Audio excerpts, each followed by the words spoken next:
Okay, so you want to buy a winery. Plant the vines, hire a winemaker, age it in French oak, charge $240 a bottle, watch the odors come in. But here's the strange part.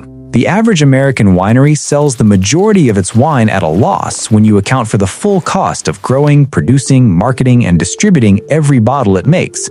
And the most profitable wineries in California, places with 6-month wait lists, critics giving them perfect scores, wine directors from 3 Michelin star restaurants calling to beg for an allocation, often generate the majority of their annual profit from a 200-square-foot room with a wooden counter, a fire going, and a flight of 6 glasses that costs $35. By the end of this video, you'll understand exactly how that's possible, how wineries actually make their money on the inside, why producing the most critically acclaimed wine in your appellation still isn't enough to keep the lights on, and why a winery is almost never the business most people think it is. Wineries come in 3 tiers, and they are 3 completely different businesses. A small estate winery in the Willamette Valley of Oregon or the Finger Lakes of New York costs between $500,000 and $2 million to establish. For that, you get 8 to 15 planted acres, a production facility the size of a 2-car garage that smells of fermentation and ambition, a tasting room that seats 14 people comfortably and 20 if nobody minds, and a mailing list of 380 names you will treat like a retirement account, because that is functionally what it is. A mid-size regional operation runs you $5 to $20 million. Think Chateau Ste. Michelle in Washington State, founded in 1934 following Prohibition's repeal, which grew into a 200,000 case per year producer with multiple estate vineyards, a summer amphitheater on its grounds drawing national touring acts, and a distribution network reaching 47 states. Real production volume, real hospitality infrastructure, real customers planning weekend trips specifically around the tasting experience. And then there is the top tier, where the investment stops resembling a wine business and starts resembling a beverage conglomerate wearing a French word. E&J Gala Winery, founded in 1933 in Modesto, California by 2 brothers with $100 in savings and a pamphlet from the public library on how to make wine, now produces over 93 million cases annually, owns over 100 brands across every price tier in the American market, and controls distribution infrastructure capable of moving product in ways that smaller producers cannot access at any price. But the land and the vines are just the beginning. 2 costs nobody warns you about. The first is time. A newly planted vineyard takes 3 to 5 years to produce fruit of commercial quality, which means the operator who purchases bare land and plants vines in year 1 does not harvest a single bottle of sellable wine until year 4 at the earliest, and does not recoup establishment costs from that fruit until several vintages have been produced, aged, bottled, labeled, and sold, extending the true pre-revenue window to 6 to 8 years from the date of first planting. Every single month of those 6 to 8 years, the mortgage runs, the farming labor runs, the irrigation infrastructure runs, the vine disease management program runs, against 0 revenue from the thing you planted them to produce. You are not buying a wine business on the day you sign the deed. You are buying a promise that will begin paying you back for nearly a decade. The second cost is the 3-tier distribution system. In the United States, a winery cannot legally sell its wine directly to a restaurant or retailer in most states without first selling through a licensed wholesaler who marks it up before selling it to the retailer, who marks it up again before it reaches a glass. That structure, written into law at the end of Prohibition and never meaningfully dismantled, means the winery pricing a bottle at $20 at the cellar door receives between $8 and $11 on a retail sale, after the distributor's margin and the retailer's margin are both extracted first. Navigating that system across 40 states, each with its own regulatory framework, costs more in compliance expense, relationship maintenance, and surrendered margin than most buyers calculate before they fall in love with the vineyard and sign the purchase agreement. So where does the money actually come from? Every serious winery is built around one mechanism the industry understands completely and rarely discusses in public. Call it the destination premium. Easiest way to picture it. Imagine you produce a bottle of wine that costs you $14 to grow, crush, ferment, age, bottle, and label. Sell it through a distributor into a restaurant and you receive $9. You have lost $5 on every bottle before a single overhead expense is counted. Now change one rule. A customer drives 90 minutes from Portland on a Saturday morning, parks on your gravel lot, walks through your vineyard, and sits at your tasting bar. You pour them 6 glasses across 45 minutes of conversation about the vintage, the soil composition of the block where the Pinot Noir grows, and the rainfall patterns of the previous October. At the end of that conversation, they buy 4 bottles at $44 each directly from your hands, with no distributor, no retailer, and no margin extracted anywhere between your seller and their car. You collect $176 on 4 bottles that cost you $56 to make. That's a margin of 214% on product that was losing money in the wholesaler channel 20 minutes ago. The bottle didn't change, the channel did, and the channel is everything. That is the destination premium. And every tasting room in Napa, Sonoma, Willamette, and the Finger Lakes is a machine built to convert a stranger who drove to you into a customer who bypasses the entire distribution system and buys at full direct margin before they drive home. This is why inside the revenue architecture of every serious small and mid-size winery, the single most protected number is not cases produced, not critical scores, and not distribution accounts opened. It is DTC revenue as a percentage of total sales. DTC stands for direct to consumer, and it is the line item that separates a viable business from an expensive lifestyle choice dressed in a business plan. A winery moving 70% of its volume through wholesale distribution at $9 per bottle received against a comparable operation moving 70% through its tasting room and wine club at $44 per bottle received are not playing the same financial game. Same wine, same vineyard, same winemaker, completely different companies. The bottle is identical, the channel is the business. Now the architecture. You have visited a tasting room. Think about how it's physically constructed. The tasting counter is never at the front door. There was always a deliberate transition between the parking lot and the first pour, a walk through a barrel cave, an outdoor path between vine rows, a brief guided moment inside the fermentation room. And that transition is not there for your education. It's a decompression chamber designed to move you from errand-running mode to experience mode before a single glass is placed in front of you. The tasting fee, collected before the flight begins, runs between $25 and $75 at a competitive estate, and that upfront payment is not incidental. It establishes a sunk cost that orients your psychology towards enjoying the experience rather than auditing its value. The notes reference specific harvest dates, specific blocks, specific decisions made by a named human being at 4 in the morning during a storm, because wine with a story commands a price that wine without one cannot. The purchase counter is never at the bar. It is always positioned at the exit, meaning every visitor makes their purchase decision on the way out when the experience is complete and the resistance to commemoration is at its lowest point in the entire visit. The industry has a name for this physical sequence. Call it the seller path, and every step from the parking lot to the car is engineered so that leaving without buying feels like walking out of a film before the ending. And then there is the most powerful customer retention system in the wine industry, the wine club. A wine club is a subscription. The customer provides a credit card, selects a membership tier, and receives a predetermined allocation of bottles 2 to 4 times per year, billed automatically with no invoice and no renewal decision required. The charge appears on the statement, the wine arrives at the door, and the membership continues until the customer actively cancels, which the majority statistically never do, because canceling a wine club has the same effort as canceling a gym membership and carries the additional psychological friction of feeling like you're ending something that was giving you pleasure every few months. Here's what the winery director knows that the wine club member almost never stops to calculate. The average wine club member stays enrolled for 3.4 years. At a mid-tier club running 2 shipments per year at $190 per shipment, that member generates $1,292 in fully automatic, direct margin, pre-committed revenue across their membership lifetime. No distributor, no retailer, no tasting room staff required after the enrollment conversation. Just a credit card on file and a quarterly charge that feels, every single time it arrives, like a small gift they signed up to give themselves. The subscription charges automatically. The customer spends it across 12 packages spread across 41 months, and the winery recognized the entire lifetime value of that member on the afternoon they handed over their card in the tasting room. So here is the whole revenue model in one sentence. Tasting room capture multiplied by DTC margin, multiplied by wine club enrollment, multiplied by event and hospitality revenue per weekend. And every square foot of that property exists to maximize one of those 4 numbers.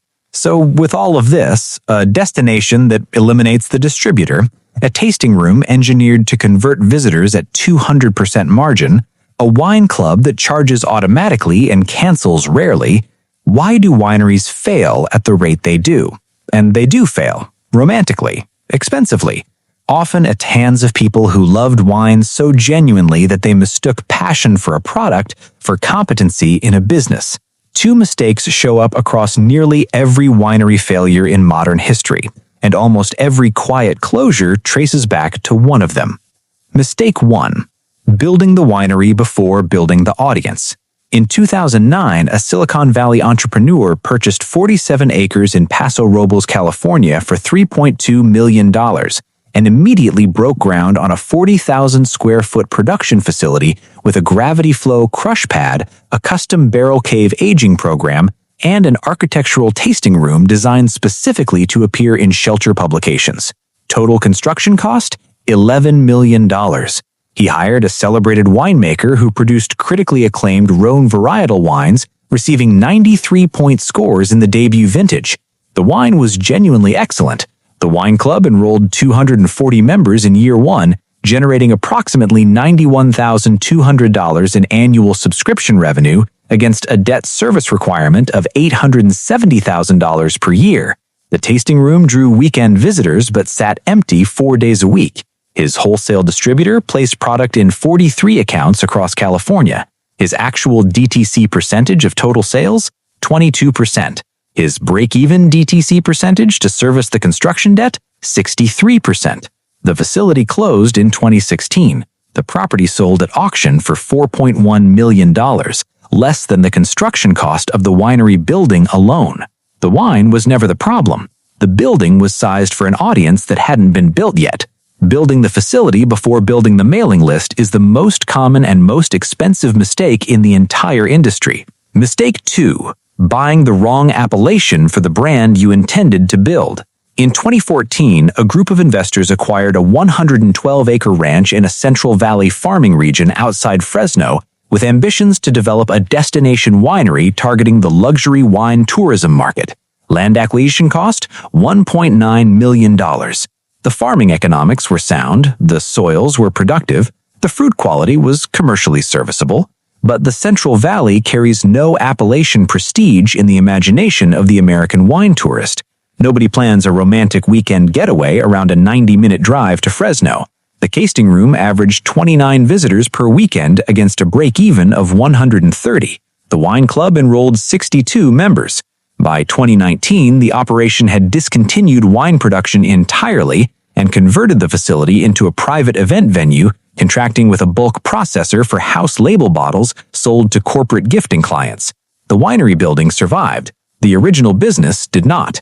The grapes you grow are priced by the market. The land you grow them on is priced by the story the region already tells before you plant a single vine. And no marketing budget can manufacture an appellation story that doesn't already exist inside the minds of the customers you need to drive to you. Step back for a second. The economics of wine are genuinely paradoxical. There's almost no agricultural product more globally romanticized, more emotionally loaded with identity and aspiration, more capable of making otherwise rational people spend money they hadn't planned to spend. And yet, as a standalone production business evaluated purely on its manufacturing and distribution merits, wine is one of the most structurally punishing ways to deploy capital onto a piece of agricultural land in the American economy. The three-tier system extracts more than half the consumer dollar before it reaches the producer. The vine establishment timeline defers meaningful revenue by nearly a decade. The regulatory complexity of selling across state lines rivals pharmaceutical compliance in its specificity and variation. And the critical praise that makes a wine famous in the press does not automatically convert into the tasting room traffic and wine club enrollments that make the operations solvent month to month. The wineries that build real financial value have accepted a single truth the industry still resists stating plainly. They are not in the wine business. They are simultaneously in the hospitality business, the real estate business, and the subscription business. And they grow grapes because grapes are the most romantic possible reason to get a stranger to drive 90 minutes from the city, feel something genuine for an hour, and hand over a credit card on the way out the door. 2 scenarios. Real numbers. Scenario 1. A 12-acre estate winery in the Willamette Valley of Oregon. Total establishment cost, including land acquisition, vine planting, production facility, and tasting room build-out, $2.3 million. Annual production, 3,000 cases. Wholesale channel at 30% of volume, $11 received per bottle, $118,800. DTC tasting room sales at $44 average bottle price, 40% of volume, $633,600. Wine Club with 280 members at $190 per shipment, 2 shipments annually, $106,400. Private events, harvest dinners, and winemaker experiences, $62,000. Total annual revenue, $920,800.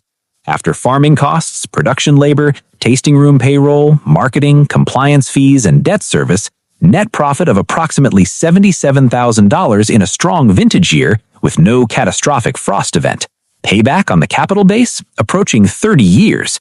Not glamorous by any measure, deeply weather sensitive, but sitting on land that has appreciated 38% since acquisition, in an appellation that 3 years ago received its first international wine media cover story and has not stopped appearing in top 10 destination lists since.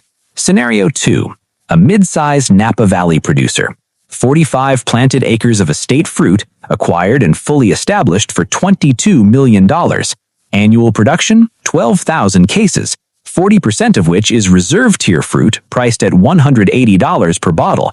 DTC through Tasting Room and Wine Club, 65% of total volume. Wine Club, 1,420 members at $400 per shipment, 3 shipments annually, $1,704,000 in automatic subscription revenue before a single weekend visitor arrives.